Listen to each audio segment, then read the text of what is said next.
The divorce papers hit the kitchen table with a slap, sharp as a gunshot in the quiet house. My wife, Sarah, stood across from me, her arms crossed, her jaw set like stone. Her eyes, once warm pools of hazel I'd lose myself in, were cold, unyielding. "You have 48 hours to get your things out," she said, her voice steady but laced with something venomous. "My new life starts after that." I stared at the papers, the black ink blurring as my pulse thundered in my ears.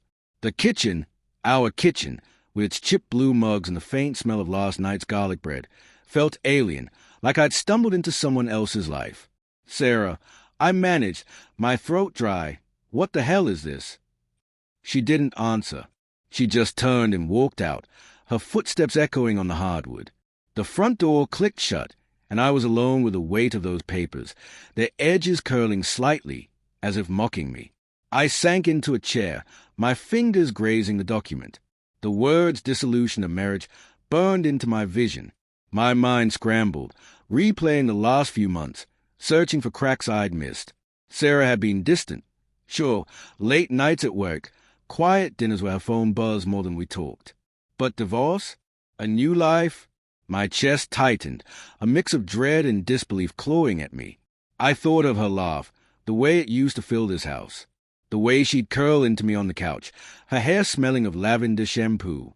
We'd been married 7 years, built a life from late-night pizza runs to saving for a house with a yard for the kid we hadn't had yet. Hadn't we been happy? Or had I been blind? The first hint had come 3 months ago. A text she'd left open on her phone while she showered. "Can't wait to see you." It read, from a number I didn't know. I'd laughed it off. Probably a co-worker, maybe her friend Jen. But the seed of doubt had planted itself, small and sharp, burrowing deeper each time she'd pull away from my touch or leave the room to take a call. I didn't sleep that night. The house creaked around me, every sound a reminder of her absence. By morning, I was wired on coffee and desperation, scouring her things for answers. I felt like a thief in my own home, rifling through her dresser, her desk. Nothing, no letters, no photos, just a sterile normalcy of her socks and pens.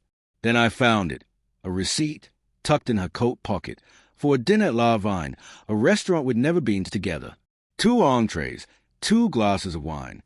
Dated last Friday, when she'd said she was working late. My stomach churned.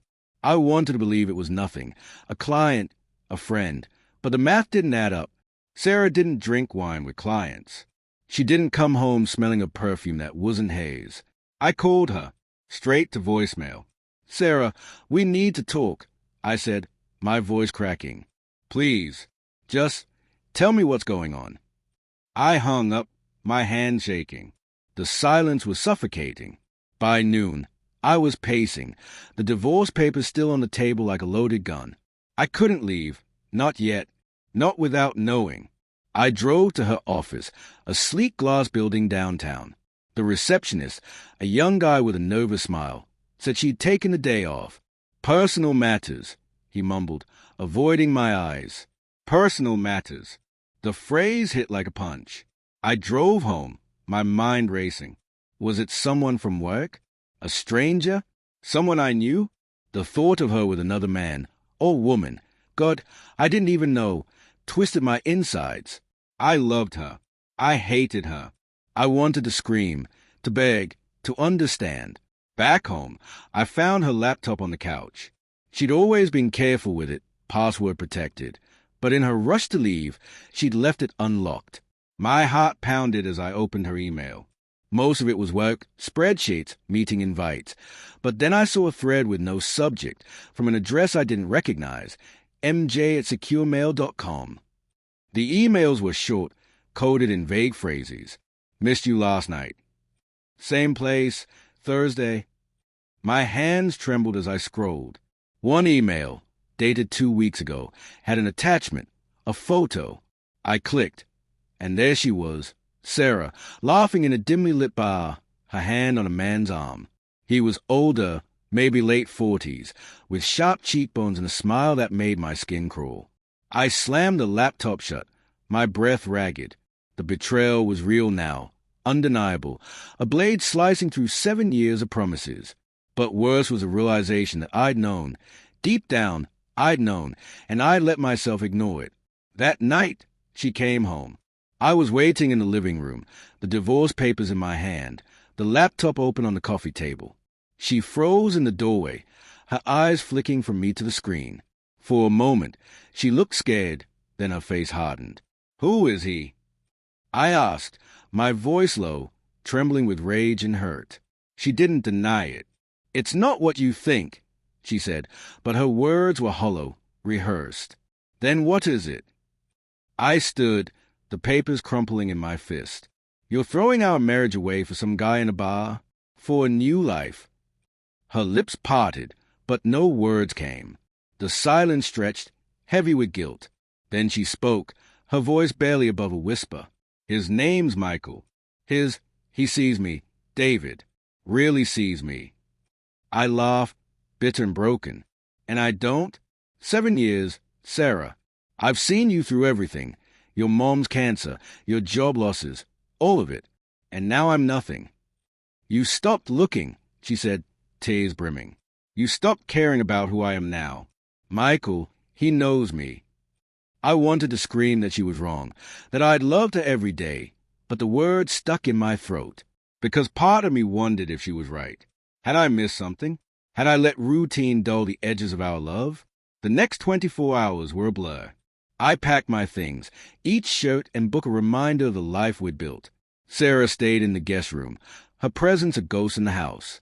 I wanted to hate her, but all I felt was grief. For her, for us, for the man I thought I was. On the final night, as I loaded my car, she appeared in the driveway, her face pale in the moonlight. "David," she said, her voice breaking. "I'm sorry. I never wanted to hurt you." I looked at her, the woman I'd vowed to love forever, and saw a stranger. "Then why did you?" I asked. She didn't answer. She just handed me a letter, her handwriting shaky on the envelope. "Read it later," she whispered, then turned away. I drove to a motel, the letter burning a hole in my pocket. When I finally opened it, the words shattered me. She wrote about her loneliness, her fear that we'd become roommates instead of lovers. Michael was a symptom, not the cause, a man who would fill the void I hadn't seen. But the final line gutted me. "I'm pregnant, David. It's yours. And I don't know if I can do this alone." I sat there, the letter trembling in my hands, the world tilting. The betrayal was real, but so was the life we created. Now, I had 48 hours to decide, not just to leave, but whether to fight for a future neither of us deserved, but both of us needed.